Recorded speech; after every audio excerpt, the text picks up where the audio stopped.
എല്ലാവർക്കും വിനീത നമസ്കാരം. ശ്രീമദ് ഭാഗവതം ദശമസ്കന്ധം പൂർവാർത്ഥം അധ്യായം 32 ശ്ലോകം 20, 21, 22 മൂന്ന് ശ്ലോകങ്ങൾ ഇന്ന് നമുക്ക് നോക്കാം. ഈ മൂന്ന് ശ്ലോകങ്ങളോട് കൂടിയിട്ട് ഈ 32ാമത്തെ അധ്യായം ഇവിടെ അവസാനിക്കുകയാണ്.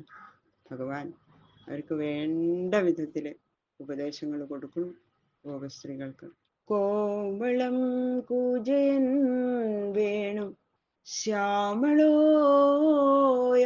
കുമാരക വേദവേദ്യം പരം ബ്രഹ്മ ഭാസത പുരതോ മമ. ഓം നമോ ഭഗവതേ വാസുദേവായ. ഓം നമോ ഭഗവതേ വാസുദേവായ. ഓം നമോ ഭഗവതേ വാസുദേവായ. ശ്ലോകം 20. നാഹം തു സഖ്യോ ഭജതോ വിജന്തൂൻ ഭജാമ്യമീഷാമനുവൃത്തിവൃത്തയേ യഥാധനോ ലബ്ധധനേ വിനഷ്ടേ തച്ചിന്തയാന്യനിവൃത്തോ ന വേദ. ഭഗവാൻ ഇങ്ങനെയൊക്കെ പറയണ കേട്ടപ്പോ ഗോപസ്ത്രീകൾ വിചാരിച്ചു, ആ അവസാനം പറഞ്ഞല്ലോ ഗുരുദ്രോഹി സംഘത്തിൽ ഉൾപ്പെട്ടവന്, അത് തന്നെത്താന് സ്വയം അങ്ങോട്ട് സമ്മതിക്കുകയാണ്. ആ തന്നെ അങ്ങനെ വരട്ടെ എന്നുള്ള മട്ടിൽ ഇവര് അങ്ങോട്ട് നോക്ക് സന്തോഷത്തോട് കൂടിയിട്ട് അന്യനെ നോക്കി ചിരിക്കുക ഗോപസ്ത്രീകൾ. അപ്പൊ അങ്ങനെ ചിരിക്കുന്ന ആ ഗോപസ്ത്രീകളോട് ഭഗവാൻ പറയുകയാണ്, പ്രിയ സഖികളെ, ഞാൻ വിവരിച്ച ആരുടെ കൂട്ടത്തിലും ഉൾപ്പെടുന്നവനല്ല, അത് നിങ്ങൾ മനസ്സിലാക്കണം. പിന്നെ ആരാണെന്ന് വെച്ചാൽ പരമകാരുണികനും പ്രാണികളുടെ പരമസുഹൃത്തുമാണ് ഞാൻ. എന്തുകൊണ്ടെന്നാൽ എന്നെ ഭജിക്കുന്നവരുടെ ചിത്തവൃത്തി മറ്റൊന്നിലും വ്യാപിക്കാതെ എന്നിൽ തന്നെ നിരന്തരം സ്ഥിരമായി ഉറയ്ക്കാൻ ഇടവരണം എന്നുള്ള ആ ഭക്ത വാത്സല്യ നിമിത്തം ഞാൻ അവരെ ഭജിക്കാതിരിക്കുകയാണ്. ഭജനത്തിന്റെ ആരംഭകാലത്തില് അവർക്ക് ഞാൻ പ്രത്യക്ഷനാവും, പിന്നെ അവർക്ക് ദൃശ്യനല്ലാതെ വരികയും ചെയ്യുന്നു. ഒരിക്കൽ കണ്ടിരിക്കുന്ന എൻ്റെ സ്വരൂപം പിന്നെ കാണാതാകുമ്പോൾ അവരുടെ മനസ്സ് ആ പൂർവ്വദർശന നിമിത്തം അനുഭവിച്ച ആനന്ദത്തെ തന്നെ സ്മരിച്ചും കൊണ്ട് മറ്റൊന്നിലും പ്രവേശിക്കാതെ ഇരിക്കും. അതിനു വേണ്ടിയിട്ടാണ് ഞാൻ അങ്ങനെ ചെയ്യണത്, അവരെ പിന്നെ ഭജിക്കാതിരിക്കണത് എന്ന് പറയുന്നു. അതുകൊണ്ട് ഞാൻ അവരുടെ ഹിതൈഷിയാണ്. സർവ പുരുഷാർത്ഥ സാര സർവസ്വമായിരിക്കുന്ന സ്വപ്രേമം അവർക്ക് വർദ്ധിച്ചു വരുന്നത് കൊണ്ട് അവരുടെ സർവ ദുഃഖവും നശിച്ച് പരമാനന്ദ സമുദ്രത്തില് നിമഗ്നരായിട്ട് ഭവിക്കണു. അവര് സ്വപ്രേമരസികന്മാരായ ഭക്തന്മാരെ കാണുന്നത് ഭഗവാനും സന്തോഷാവഹമാകും. അതാണ് എൻ്റെ അർത്ഥം. തന്നെ ഒരിക്കൽ കണ്ടവൻ പിന്നെ കാണാതെ ആകുമ്പോൾ മറ്റൊന്നിനെയും സ്മരിക്കാതെ തന്നെ തന്നെ സ്മരിക്കുന്നു എന്നുള്ളതിന്റെ ദൃഷ്ടാന്തം പറയാണ്. പിന്നെ ധനം ഇല്ലാത്ത ഒരുവന് ഒരിക്കൽ അധികം ധനം സിദ്ധിക്കുകയും ഉടനെ ആ ധനം നശിക്കുകയും ചെയ്താൽ ആ ധനത്തിന്റെ ചിന്ത നിമിത്തം വിശപ്പും ദാഹവും ഒന്നും അറിയാതെ ഇരിക്കും അല്ലേ? അതുപോലെ എന്നെ കണ്ടവര് പിന്നെ കാണാതാവുമ്പോൾ ആ മുമ്പ് കണ്ട എൻ്റെ രൂപത്തെ തന്നെ സ്മരിച്ചു കൊണ്ടിരിക്കും. ഇങ്ങനെ എൻ്റെ ഭക്തന്മാരുടെ ചിത്തവൃത്തി എന്നെ സ്ഥിരമായിട്ട് ഉറച്ചു വരുവാൻ വേണ്ടിയാണ് ഞാൻ അവരെ ഭജിക്കാതിരിക്കുന്നത്. അങ്ങനെ ഞാൻ പരമകാരുണികനും അവരോടുള്ള കാരുണ്യം കൊണ്ടാണ്, അവരെൻ്റെ ഉത്തമ സുഹൃത്തുക്കളും ആയതുകൊണ്ട് മുൻ വിവരിച്ച ഒരു കൂട്ടത്തിലും ഞാൻ ഉൾപ്പെടില്ല. എന്നെ അങ്ങനെ ഉൾപ്പെടുത്തരുത് എന്നാണ് ഭഗവാൻ പറഞ്ഞതിൻ്റെ അർത്ഥം. യാ മതി സാ ഗതി. ആരുടെ നിരന്തര വിചാരം ഏതൊന്നിലിരിക്കുന്നുവോ അവർ അതിനെ പ്രാപിക്കും. എന്നെ നിരന്തരം ചിന്തിക്കുന്നവര് എന്നിൽ തന്നെ വസിക്കുന്നവരാകയാൽ അവരെന്നിൽ നിന്ന് ഭിന്നരല്ല. ഞാൻ അവരിലും അവരെന്നിലും ഇരിക്കുന്നത് കൊണ്ട് വിയുക്തരാവണില്ല എന്നാണ് ഭഗവാൻ പറഞ്ഞതിന്റെ അർത്ഥം. ഏവം മദർദ്ധോജ്ജിത ലോകവേദസ്വാനാം കിവോ മയി അനുവൃത്തയേ ബലാ മയാ പരോക്ഷം ഭജതാ തിരോഹിതം മാസൂയതും മാർഹത തൽപ്രിയം പ്രിയാ. പിന്നെതാ ഭഗവാൻ പറയുന്നു, നിങ്ങളുടെ മനസ്സ് എന്നിൽ തന്നെ സ്ഥിരമായിട്ട് നിൽക്കാൻ വേണ്ടി നിങ്ങൾ എന്നെ കാണാത്ത വിധം നിങ്ങളുടെ വിലാപങ്ങൾ മുഴുവൻ കേട്ട് സന്തോഷിച്ചുകൊണ്ട് ഞാൻ നിങ്ങളെ സേവിച്ചുകൊണ്ടിരിക്കുന്നുണ്ട്.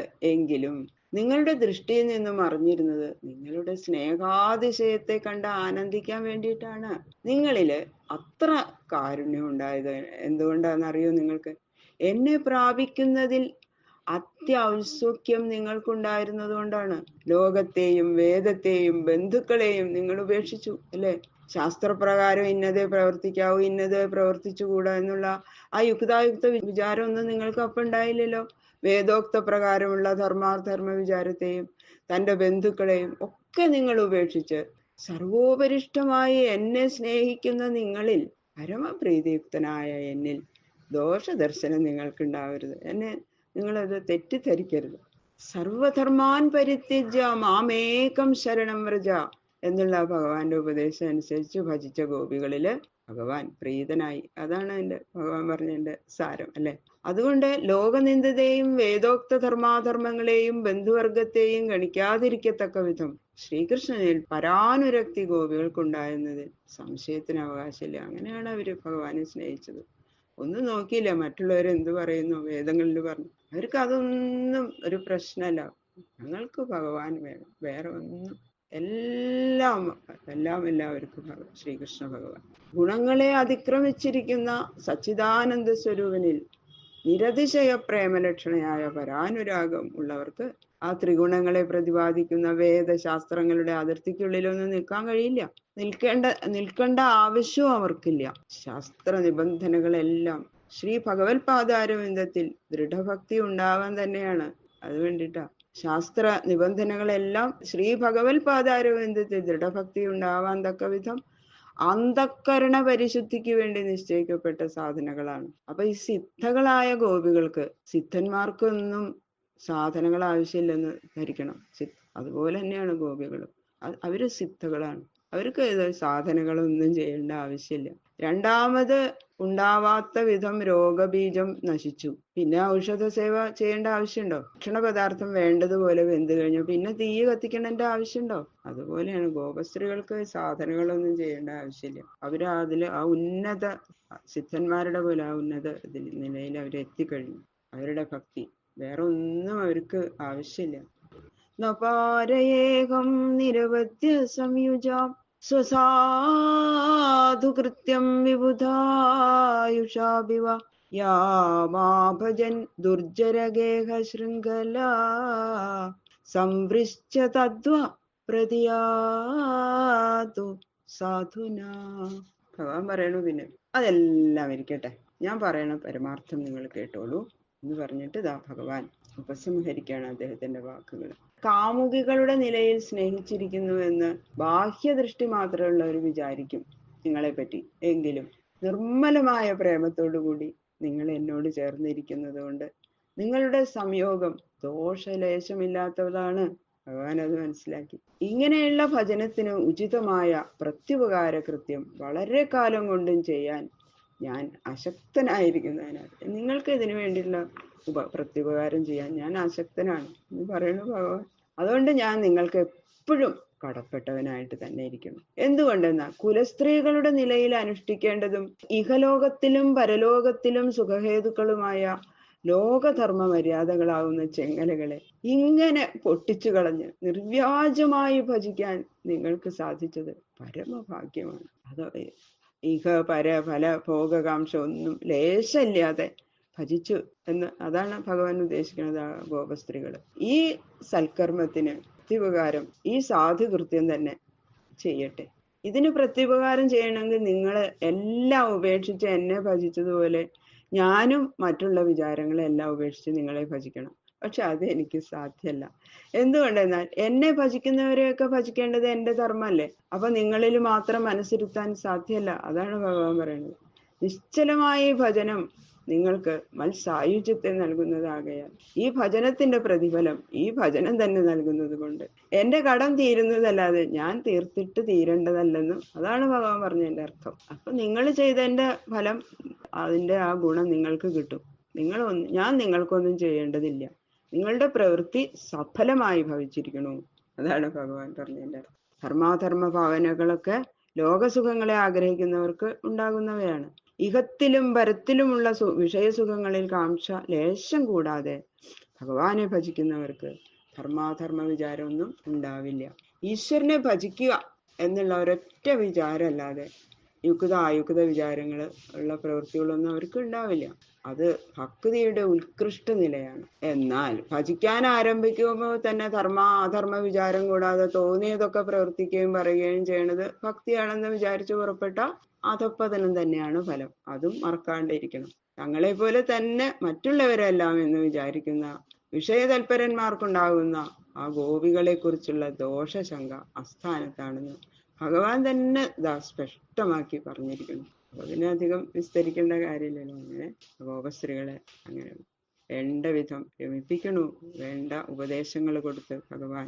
ഇതി ശ്രീമൽ ഭാഗവതേ മഹാപുരാണേ പാരമഹംസ്യാം സംഹിതായാം ദശമസ്കന്ധേ പൂർവാർത്ഥേ രാസക്രീഡായാം ഗോപീസാന്ത്വനം നാമ ദ്വാത്രിംശോऽധ്യായः. സർവത്ര ഗോവിന്ദനാമ സങ്കീർത്തനം. ഗോവിന്ദ ഗോവിന്ദ ഗോവിന്ദ.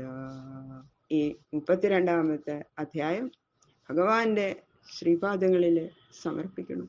കായേന വാചാ മനസേന്ദ്രിയൈർവാ ബുദ്ധ്യാത്മനാ വാ പ്രകൃതേ സ്വഭാവാൽ കരോമി യത് യത് സകലം പരസ്മൈ നാരായണായേതി സമർപ്പയാമി. സർവം ശ്രീകൃഷ്ണാർപ്പണമസ്തു.